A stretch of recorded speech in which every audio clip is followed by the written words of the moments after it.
Hi, it's Carly, and today I'm so excited to tell you about my newest skincare obsession, the Watermelon Glow Ultrafine Mist by Glow Recipe. I've tried a lot of mists throughout the years, and this one is unlike anything I've ever tried. Most mists leave my face feeling really wet and drippy and mess up my makeup, but this one is a fog spray, which is super popular in Korea. Basically, it's a really fine mist that helps refresh my makeup whenever I need a little pick-me-up. It has so many amazing ingredients that help hydrate and soothe my sensitive skin. It's made with 84% watermelon extract and oil, which is packed with antioxidants and amino acids, hyaluronic acid to hydrate my skin, hibiscus flower AHA to smooth, and apple cider vinegar to detoxify. Also, it is rice germ extract and oil and moringa seed to help protect against blue light and pollution.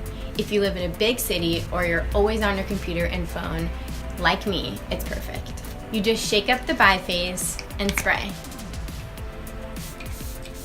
I use it all throughout the day, starting with my morning skincare routine. My favorite trick is to spray in between each skincare step to lock in hydration and give me glass skin. I use it to rehydrate my skin about every 2 hours when my skin's feeling really dry. It smells so yummy, like the Watermelon Glow Sleeping Mask and Pink Juice Moisturizer. It really helps to brighten my day. I also use it to refresh my makeup before I go out at night, and even use it on my makeup sponge to help foundation melt right into my skin. I'm so excited for you guys to try this and fall in love with it as much as I have.